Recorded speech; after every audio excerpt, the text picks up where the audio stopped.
My fiancé announced the wedding is off unless you double the budget. I said, you're right, it's off.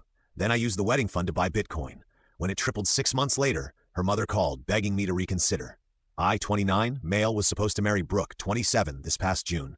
We'd been together for 4 years, engaged for 1. Everything seemed perfect until she discovered Pinterest and wedding influencers. Our original budget was $25K. I'd saved 15 calories over 3 years, and my parents contributed 10 calories as their wedding gift. Pretty reasonable for a nice venue, good food, and about 100 guests. That was the plan we agreed on when I proposed. Then February happened. Brooke came home from her friend Carly's wedding with a whole new attitude. Suddenly, our intimate garden wedding was embarrassing and basically poverty. Derek, we need to talk about the wedding. I was assembling IKEA furniture. Already frustrated. What about it? Carly's wedding cost $70 and it was perfect. The flowers alone were $8. Our entire flower budget is $1,500. People will compare. People who? Everyone. My sorority sisters, my coworkers, your family. My family doesn't care about flower arrangements.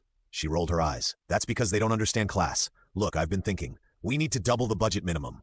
I literally dropped the Allen wrench. Double to $50K. Where's that money coming from? You could take out a loan or ask your brother. He just bought that huge house. My brother bought that house after working 80-hour weeks for 5 years. But sure, let me ask him to fund your princess fantasy. Brooke, we agreed on $25. That's already a lot. It's really not. Do you know what the average wedding costs now? $35K. Average? We're below average. Is that what you think I'm worth? Below average. I saw where this was going. The budget stays at $25K. She stood up, hands on hips. Then the wedding is off until you can afford to give me what I deserve. I looked at her for a long moment. Really? I looked at her. This wasn't about flowers or venues. This was about competing with her friends, about Instagram posts, about showing off. You're right, I said. The wedding is off. Her face went through like 5 different expressions. Wait, what? You said it's off unless I double the budget. I'm not doubling the budget, so it's off. Derek, don't be dramatic. I didn't mean. You literally just said it's off. I'm agreeing with you. She started crying, but not sad tears. Angry tears. You're really going to throw away 4 years over money? Apparently you are. She stormed out, went straight to her mom, Gloria's house. Within an hour, my phone was blowing up. Gloria, Derek, what did you do to my baby? Brooke's sister Tiffany. Are you seriously canceling the wedding over $25K? Cheap ass. Carly, the $70K wedding friend. Wow. Derek, way to show your true colors. Brooke deserves better. I turned off my phone and did something impulsive. Opened my laptop, logged into Coinbase, and bought $25K worth of Bitcoin. All of it. The entire wedding fund. Why? Honestly, pure spite. But also, I figured if I was going to be single, might as well take a risk. Bitcoin was at around $28K per coin at the time. Everyone said it was stupid. My buddy Jake called me insane. Brooke came back 3 days later with Gloria. Derek, we need to discuss this like adults. Gloria said, sitting on my couch uninvited. Nothing to discuss. Brooke ended our engagement. I accepted. She didn't end anything, Gloria snapped. She made a reasonable request. Modern weddings are a scam. I'm not going into debt for a party. Brooke pulled out her phone. I already posted that we're postponing until you get your finances together. You should post that it's canceled entirely and you should probably move your stuff out. The look on her face like I'd slapped her with a fish. You're kicking me out. We're not engaged anymore. Why would you live here? Because I have nowhere to go. I can't afford rent on my own. Should have thought about that before ultimatums. Gloria went nuclear. You little piece of garbage after everything my daughter gave you. What exactly did she give me? Half the rent sometimes when she wasn't spending it on CrossFit. They left, but not before Brooke grabbed some things and Gloria threatened to sue me for emotional damages. Good luck with that. Update 1. So, the coin hit $35K. My $25K was now worth about $31. Not life-changing, but satisfying. I hadn't told anyone except Jake. Meanwhile, Brooke had launched a full social media campaign, posted old photos of us with captions like, "Sometimes love isn't enough when someone values money over your happiness and know your worth, ladies." Her friends ate it up. Comments about how I was financially abusive and manipulative. One particularly creative person said I probably had small dick energy. Then Brooke started dating Todd, some CrossFit coach who looked like he ate testosterone for breakfast. She made sure to post lots of photos, him carrying her on his shoulders, them at expensive restaurants. Upgrade kind of love, know your worth.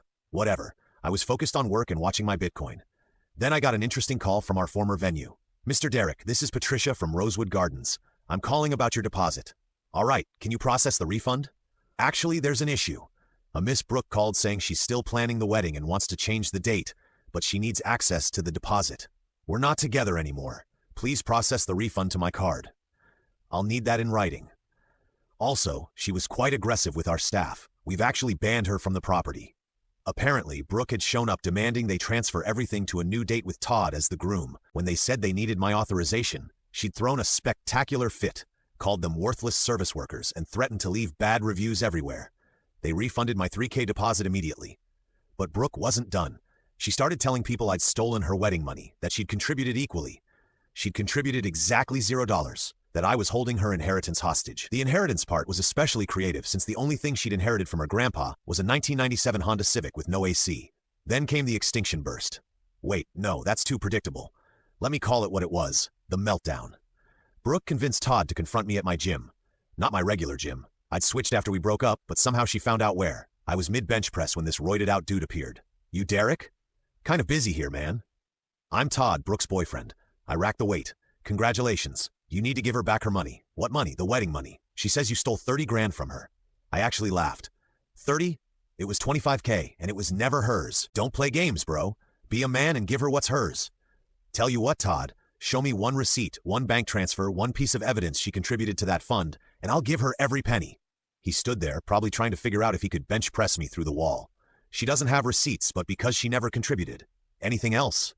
He tried to step closer, intimidate me. A staff member appeared immediately. Everything okay here? This guy's harassing me, I said calmly. He's demanding money his girlfriend claims I owe her. Todd got squirted out, banned from that gym too. Brooke was really building a reputation. Update 2, Bitcoin crashed to 22K. My 25K was now worth about 195K. Not great, not terrible. I held. Brooke and Todd's relationship imploded. Turns out Mr. Testosterone was also giving private training sessions to 3 other women. Very private, very naked. Brooke showed up at my apartment at 11 p.m. on a Wednesday drunk. Derek, I know you're in there. I called the cops, told them my ex was outside drunk, and I was concerned for her safety. They took her home to Gloria's, but not before she'd thrown up in my building's lobby. The building manager was thrilled. Next morning, Gloria called from a number I didn't recognize. You called the police on Brooke? She was drunk and trespassing.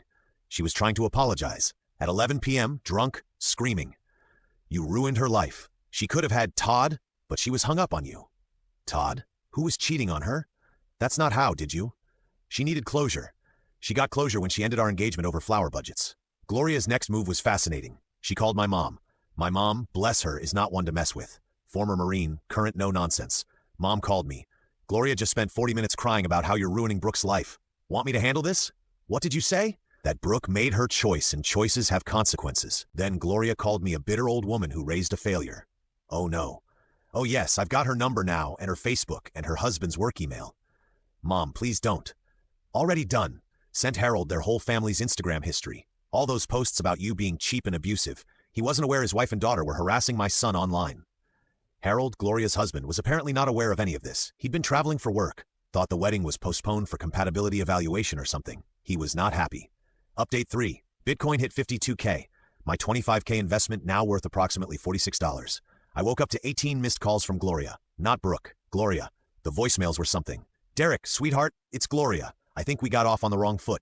Derek, please call me back. Brooke is devastated. Derek, we heard about your investment success. Congratulations. Brooke would love to celebrate with you.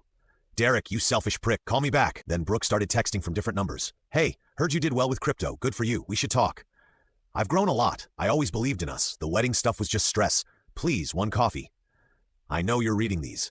Todd meant nothing. You won. Are you happy? I'm miserable. My therapist says I was wrong. I know about the Bitcoin, Derek.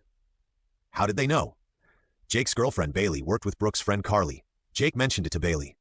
Bailey mentioned it to Qley. Qley immediately called Brooke. The campaign began immediately.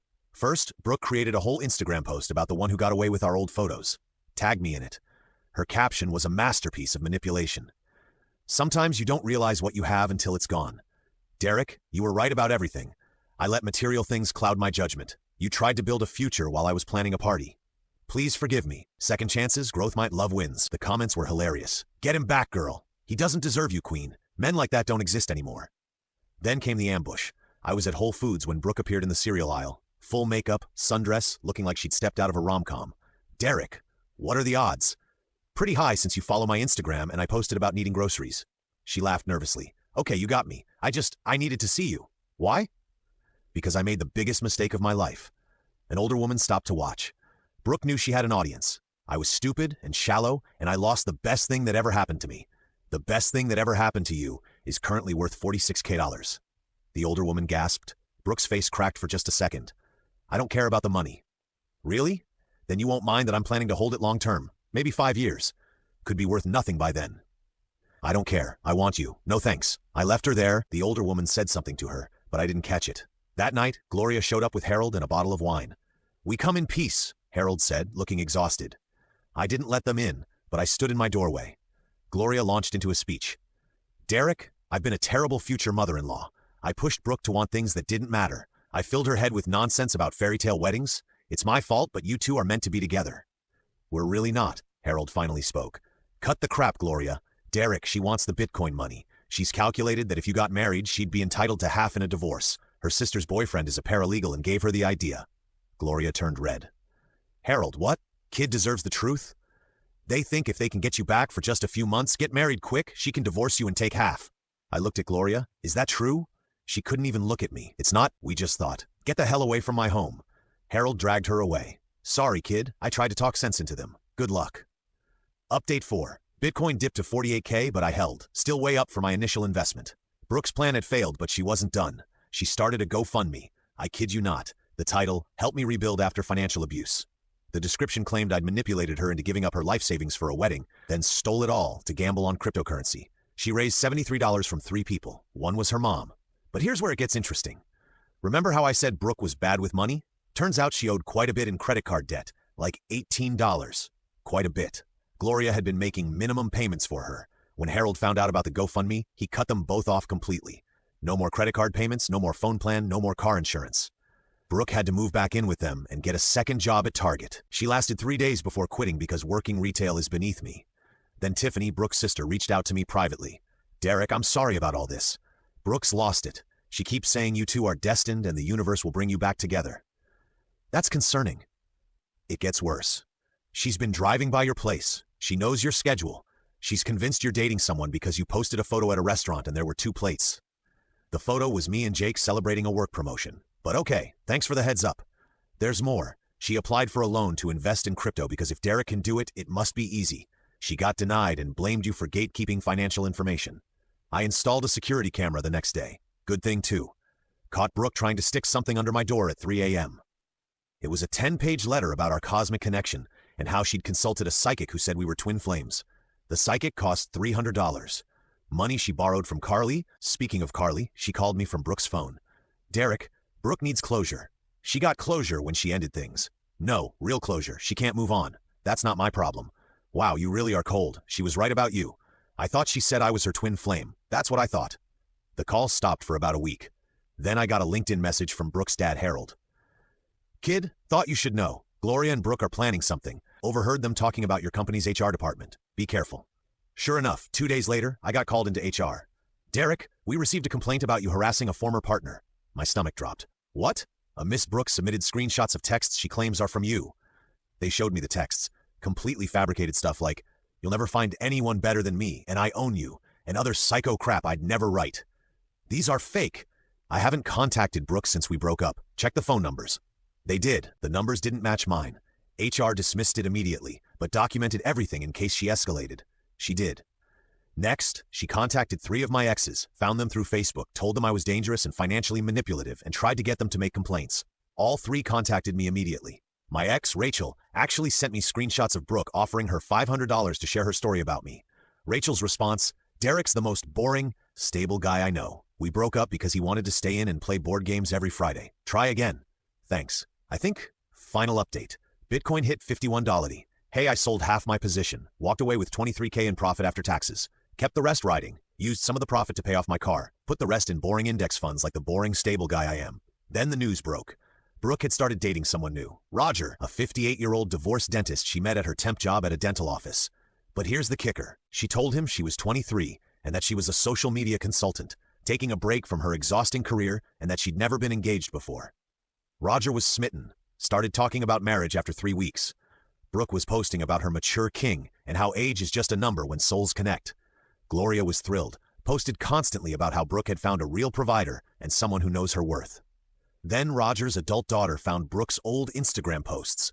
All of them. The ones about me, the wedding planning, the whole timeline of crazy. She hired a private investigator, found out about the debt, the failed manipulation attempts, even the fake HR complaint. Roger dumped Brooke at Olive Garden during the unlimited breadsticks. Our mutual friend Amy was their server and heard everything. Brooke threw breadsticks at him. got banned from Olive Garden. The breadstick incident became legendary in our friend group. Gloria called me one last time. I hope you're happy. You've ruined my daughter's life. Gloria, I haven't spoken to Brooke in months. How is this my fault? If you just married her, she'd have divorced me for half my assets. Harold told me the plan. Silence. She's destroyed her reputation, Derek. No one will date her. Maybe she should work on herself instead of trying to trap men into marriage. You put ideas in her head about money. I literally tried to have a reasonable $25 wedding. She's the one who demanded double. That Bitcoin money should have been your wedding. It was my money from my savings for a wedding she canceled. She hung up. Last I heard, Brooke's working at a call center, still living with her parents. Gloria and Harold are in marriage counseling. Tiffany won't speak to any of them. The CrossFit gym banned her for harassing Todd's new girlfriend. Roger is dating someone age-appropriate. Carly never got her $300 back. As for me, I'm good. Still holding some Bitcoin, still boring and stable. Started dating Amber, a software engineer who thinks expensive weddings are stupid and wants to elope in Vegas. Ironically, my mom sent Gloria a Christmas card with a photo of me looking happy. Petty? Yes. Do I care? No. To everyone saying I should have just given Brooke another chance, why? She showed me who she really was. When someone tells you they value Instagram photos over your financial future, believe them. To those saying I'm the villain, I kept my own money and refused to be manipulated. If that makes me evil, I'll wear the badge proudly. And to Brooke, since I know you're still stalking my socials, Bitcoin's at 60K now. My remaining position is doing great. How's Roger? Oh wait, edit. Stop asking for Brooke's Instagram. Let's not go there. Edit 2. To the person who found the Olive Garden on TikTok and sent it to me. You're a legend. Roger really did duck when the breadsticks started flying. Edit 3. Harold reached out to apologize for everything. We actually grab beers sometimes now. He's a good dude stuck in a bad situation. He's secretly proud I didn't cave to their demands. If you're loving this wild tale of karma and drama, hit that like button and subscribe for more heart-pounding stories straight from real life. Your support means the world.